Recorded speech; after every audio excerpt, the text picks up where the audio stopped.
So some of the feedback that I've received so far from some of my local friends here in Indiana is that I am starting incredibly early. And I am, and I know that. And everything that I've planted so far is frost hardy in terms of putting it out in my cold frame, which I have established, and that I set up in the fall. Of course, it's definitely in need of some adjustment, which I hope to get accomplished by the end of the month, just to make it more secure. And also, I am interested in replacing the polyurethane sheeting that I'm using, which is really doing a great job in maintaining the heat, but it doesn't really allow for a lot of light, which I know these starts to continue to get stronger and grow as vivacious plants. They need that light to grow. Looking at replacing that with polycarbonate. Is that the right word? I'll put a link down below in reference to what I'm actually speaking of, and I'll probably document that journey as well. But that's the plan for all of my January starts. So everything that I started in January, they're chilling out where you guys saw them before. I'm about to transplant them and thin them out into larger containers. Once I start those, then I will free up these trays, these plants. During the day, they'll be using the light from the sun, so I won't be consuming light in here.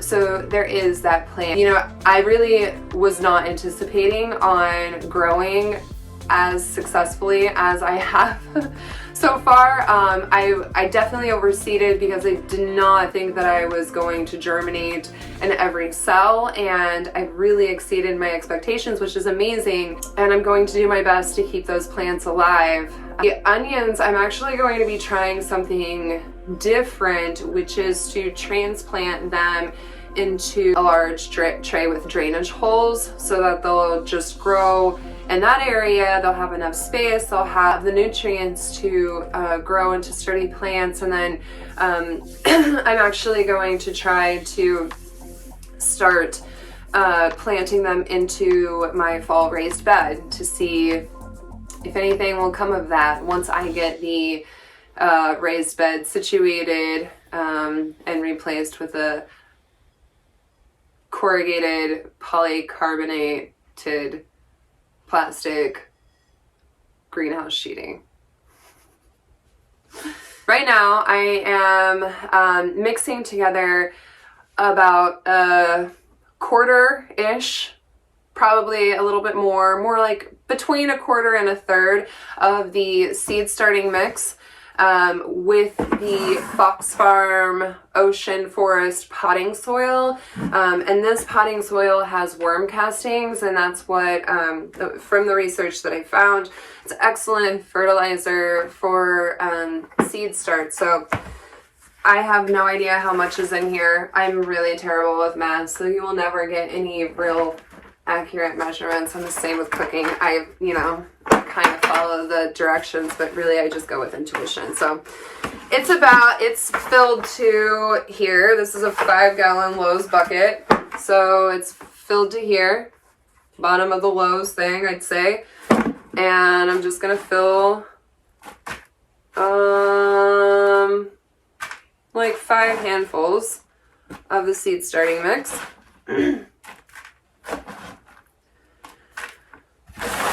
And this is already pre-moistened, pre-sterilized, which I mentioned in my last video that I use the Rusted Gardens, and it's the Rusted Garden, it's not the Rusted Gardener.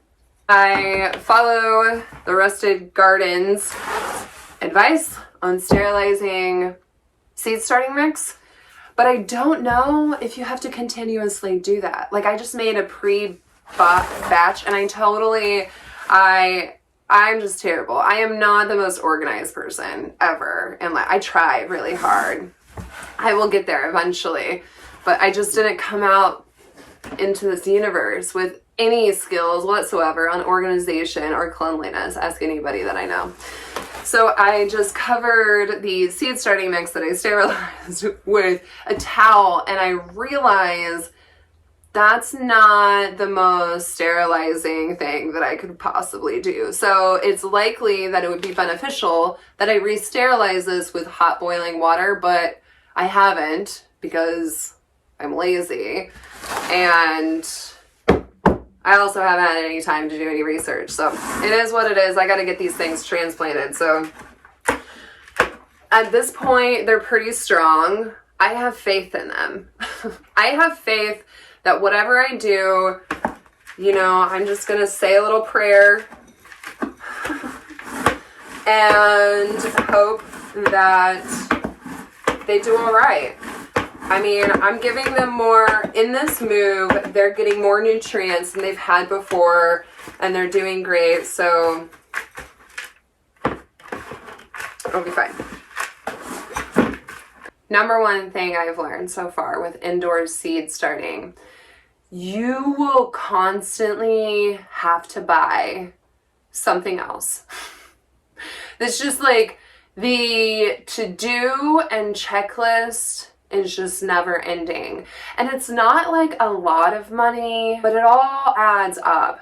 I am definitely investing into high quality products that are, first of all, sustainable, or use year after year after year. Because the thought process is that if I put money into this now, eventually it'll come around. Eventually, all of the money that I put into the seeds, I will be able to save those seeds if I care for them well enough. And I don't know why I'm organizing these. I have to fill them first. All right, so I'm just gonna water the soil. This is my favorite part. It's getting dirty. I swear, this part is single-handedly saving my seasonal depression. Just getting my hands in the dirt feels so good. I would really like to, and I'll put it on the agenda of vlogs to talk about in the future of the psychological benefits of gardening and working with the earth. I truly think that's the missing link in like all of this mess right now. As humans, we're just disconnected from like what we do. Anyway, it's another topic for another day. So as I'm filling out these trays, very similar to before, so I'm filling them out halfway, I'm packing them in, and then I'm drilling a hole in the middle of them and kind of like keeping that area loose, because in that hole, that's where the transplant is going to go. And I'm leaving the top. I'm not filling the top because I will go in and fill the top when I have the plant inserted. So this is going to be interesting. I just realized I probably need another tray just like this, filled with the same amount of 2-inch cells, and these are all the 2-inch cells that I have left out of, I think, 84. Like I said, non-stop list of things to get. I think I'm going to leave the echinacea because it's so slow growing, so I think it's going to be good to go. Rosemary, there's only 2 cells that germinated, so I think I'll grab that. Everything else we're just gonna have to pray. We have enough space. So here is my thought process. Like I said numerous times before, I have no idea what I'm doing. So all of this is an experiment. Therefore, there are 6 cells of each going this way, right? And so I have parsley, rosemary, thyme, snapdragon, yarrow, 2 rows of yarrow, 3 rows of bee balm, and then 3 rows of echinacea. And like I said, the echinacea is staying because, as you can see, it's only barely got its first leaf. first tree leaves. So definitely transplanting the bee balm. As you can see, it's huge. So what I'm going to do is, since there's 6 cells, I don't want to do all the same thing because I don't know what I'm doing. I don't know what exactly works. I know what works for everybody else, but gardening is a very like in your flow, whatever works for you works for you. That's what I love so much about it. It's impossible to perfect, and it's impossible to perfect using somebody else's directions and guidance, because what works for one may not work for another. So what I'm doing is I'm going to be thinning out these, so these 3 rows. These will be thinned out in terms of I'm going to get in there and break apart each plant root ball to then transplant into its own cell. And then down here, in order to thin these 3 cells running through this area, I'm going to just be snipping them off at the root ball, therefore not disrupting their roots, and then the one standing plant will just continue to grow into this new medium. So what I'm going to first do, transplant the ones that I'm going to be breaking apart, see what fits in here. I also have no idea how to get them out of here because, I mean, look at this. It's because it's reusable, it's so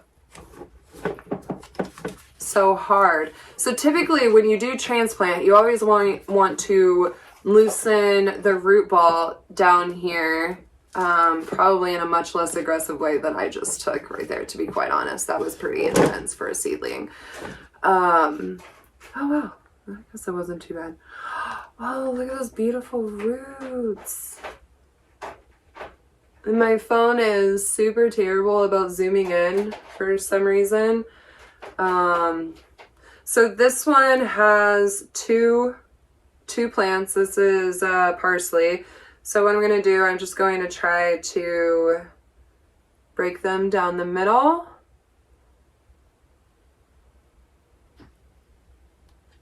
As gently as possible.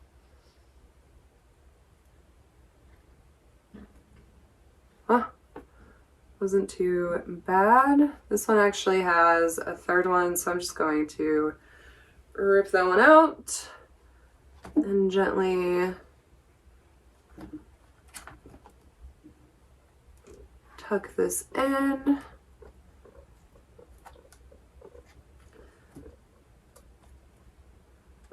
And just give it a nice little firm base so that it's standing up before I then fill it up with the soil. So I'll do that in just a bit.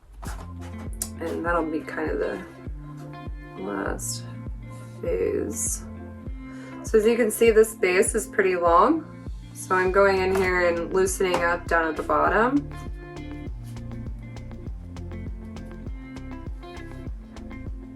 Making sure. This actually had 2 plants. Wow. I just took the entire root, so I'm gonna see what happens here. It came off pretty gently, so I'm kind of just like testing my luck with this one. I'm changing my mind. Par for the course in gardening. It's what I love so much about gardening. Like, it's impossible to perfect. I'm such a perfectionist. I kind of touched upon before, like, I have massive anxiety, and gardening has been incredibly, incredibly healing.